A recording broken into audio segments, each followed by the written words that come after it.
In the coastal waters off Simonstown, an astonishing 1 billion rand worth of illicit drugs mysteriously vanished, igniting a brutal clash between the Bulgarian mafia and a dangerous Colombian cartel. This story follows a local gang leader caught in the middle of this explosive conflict, a man suspected of double-crossing a cartel, and the deadly game that followed. What started as a high-stakes smuggling operation turned into a whirlwind of revenge, abductions, and fatal power plays, casting a chilling shadow over South Africa's criminal underworld. South Africa's rising role in the global drug trade. South Africa is fast emerging as a central hub in the worldwide drug trade. Positioned strategically, the nation offers a gateway for narcotics flowing in from South America, primarily Brazil, then shipped through South Africa to reach Europe, Hong Kong, and Australia. South Africa's extensive transport networks, a well-documented history of police corruption, and limited resources to combat the escalating trade have created a perfect storm, making it an ideal transit point for these international crime syndicates. With the continent's highest rate of drug consumption, South Africa has become a battleground, hosting skirmishes between international cartels, regional syndicates, and local gangs vying for control of this lucrative yet treacherous trade. A devastating blow, the 2021 Santa Bay Harbor bust. In 2021, the South African police scored a significant victory when 3 Bulgarian nationals were handed 60-year prison sentences after authorities uncovered nearly 1,000 bricks of cocaine hidden within the hull of a fishing vessel docked at Santa Bay Harbor. Worth R500 million, this haul represented one of the largest drug busts in South African history, but it only hinted at the larger web of international drug smuggling operations at play. The Bulgarian mafia, along with Serbian and other global criminal networks, had deeply entrenched themselves within South Africa. But after the Santa Bay bust, a change in tactics became evident. The syndicates began outsourcing the riskier, hands-on work to local gangs while they pulled the strings from behind the scenes. An ambitious scheme gone awry. The Bulgarian mafia soon forged a dangerous alliance with the Colombian cartel. Together, they orchestrated a massive drug shipment and enlisted a trusted local gang leader, Peter Jagers, to oversee the operation. Known as a powerful figure within the 28s, a notorious Cape Town gang, Peter was selected to manage the plan. The operation was intricate yet perilous. The drugs would be transported on a cargo vessel from South America, dropped at a clandestine location near Simonstown, and picked up by Peter and his team under cover of darkness. Equipping a fishing boat with hidden compartments to conceal the load, Peter and a crew of 6 embarked on a midnight journey to retrieve the cargo. But things took a fateful turn. The boat ran out of fuel midway through the trip, and with worsening weather, their mission spiraled into chaos. Vulnerable and stranded, they had no choice but to call for help. The authorities arrived, but the drugs, worth millions, had already disappeared into the depths of the ocean, or so they claimed. Whispers of betrayal and a sinister plot. As the dust settled, a flurry of rumors began to circulate in the criminal underworld. Some speculated that a second boat, a secret backup vessel, had been involved in the operation, raising questions about the mission's true intent.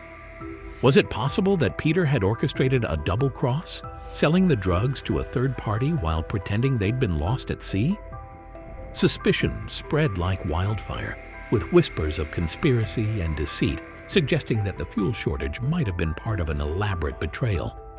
Peter claimed to both the Colombians and Bulgarians that the shipment was lost, but this explanation failed to quell the rising fury of the cartel. The syndicate was adamant. They demanded answers and compensation. The cartel's demand: kidnapping and retribution. Within days, Peter and his trusted lieutenant were summoned to an emergency meeting.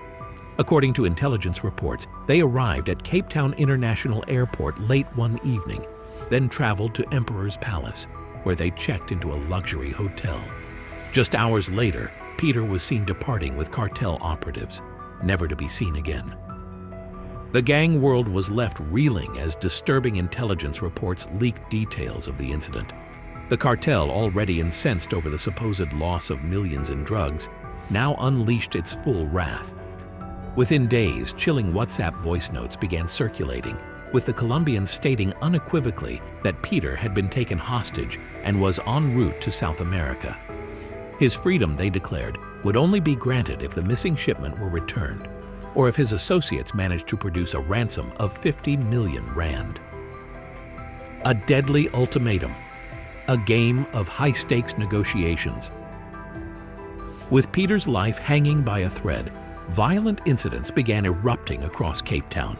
Gunshots rang out near the residence of one of Peter's lieutenants, marking the cartel's ruthless intention. Although no one was injured, the message was clear. They would stop at nothing to secure what they saw as rightfully theirs. In an especially unnerving voice note sent to Peter's wife, the cartel's demands were spelled out in stark terms. You have 24 hours to produce the money or the merchandise, or we will come after your families. This ultimatum cast an ominous shadow over the lives of those closest to Peter, a terrifying reminder of the cartel's brutal power. Negotiations escalated as Peter's family and allies frantically sought to pacify the cartel. Messages showed desperate offers to make amends, with Peter's wife pleading for alternatives. But the cartel was unsparing. Without the return of the drugs, they promised to bomb your house. Their chilling response made it clear that this was no negotiation. It was a terrifying countdown. International cartels tighten their grip on South Africa's drug routes. The harrowing kidnapping of Peter Jagers reflects a growing and dangerous trend in South Africa.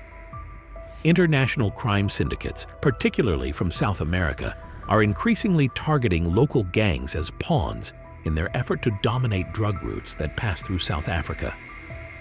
This development signals an alarming escalation in the volume of drugs entering the country, posing a heightened risk of gang wars as rival groups struggle for control over these lucrative routes. The spike in drug availability also raises grave concerns about rising addiction rates and community safety. The potential for increased violence and the infiltration of powerful international cartels into South African communities could have devastating long-term effects on public health and security. A grim conclusion: the unyielding power of the cartel. The investigation into Peter's abduction soon fell under the jurisdiction of the Hawks, South Africa's elite crime-fighting unit. Yet as weeks turned into months, hope for his safe return began to fade. After 4 months of silence, the nation was shaken by grim news. The bodies of 2 men, later confirmed to be Peter and his lieutenant, were discovered floating in the Klip River in the Free State. The identifications confirmed everyone's worst fears.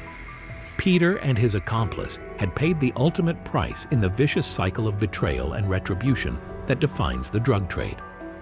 For the Colombians, it was a clear message to anyone who might consider double-crossing them in the future. This tragedy marked a dark chapter for the 28th and signaled the beginning of yet another ruthless struggle for power among Cape Town's criminal elite. The dark legacy of the drug trade, a new era of violence in South Africa. As Peter's brutal demise reverberates through Cape Town's gangland, it underscores the destructive forces that international drug cartels bring to South African shores.